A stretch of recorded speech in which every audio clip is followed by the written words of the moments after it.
Les riches ne travaillent pas pour l'argent. Pour éviter l'un des plus grands pièges de la vie, vous feriez mieux de vous mettre à réfléchir. De nombreuses personnes travaillent dur, pour peu d'argent, en s'accrochant à l'illusion de la sécurité de l'emploi.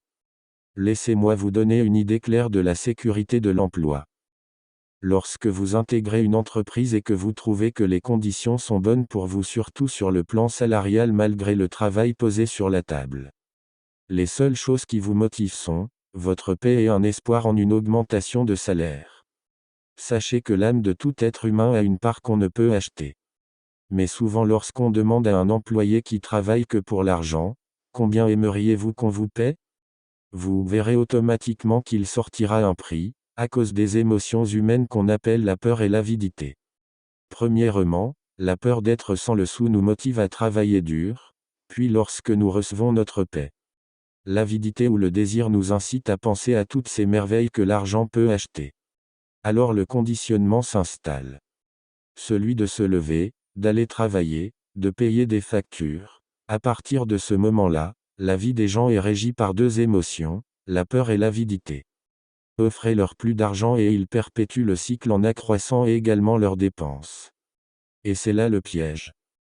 Il y a toujours des employés frustrés au sein d'une entreprise, et la peur d'être sans le sou les pousse à taire leur frustration. Ils réagissent de façon émotive au lieu de se servir de leur jugement. Ensuite, quand ils empoignent quelques billets, des émotions de joie, de désir et d'avidité prennent de nouveau le dessus, et encore une fois ils réagissent avant même de réfléchir. Donc leurs émotions contrôlent leur cerveau, ils se rendent travailler en espérant que l'argent apaisera la peur, mais ça ne marche pas. Cette ancienne peur les hante et ils retournent au travail, espérant une fois de plus que l'argent calmera toutes leurs peurs, et de nouveau ça ne fonctionne pas. La peur les prend au piège du travail, des gains d'argent, tout en espérant que leurs peurs disparaissent. Cette ancienne peur garde éveillées toutes les nuits des millions de gens agités et inquiets. Puis ils se lèvent, vont travailler et espèrent que leur salaire anéantira cette peur qui ronge leur âme. L'argent mène leur vie et ils refusent de dire la vérité à ce sujet. L'argent contrôle leurs émotions et en conséquence leur âme. Devenir riche n'est pas la solution mais éviter ce piège l'est. Maintenant laissez-moi vous parler du désir ou l'avidité. Il est tout à fait normal de désirer quelque chose de mieux, de plus beau, de plus amusant ou emballant. Par conséquent, les gens travaillent également pour l'argent à cause du désir. Ils désirent l'argent pour la joie qu'ils pensent pouvoir acheter. Mais la joie que l'argent apporte est souvent de courte durée, et bientôt ils ont besoin de plus d'argent pour obtenir plus de joie, de plaisir, de confort, et sécurité. Alors ils continuent de travailler, pensant que l'argent apaisera leur âme troublée par la peur et le désir. Mais l'argent ne peut pas jouer ce rôle. Et sachez que cela touche tout le monde y compris les riches.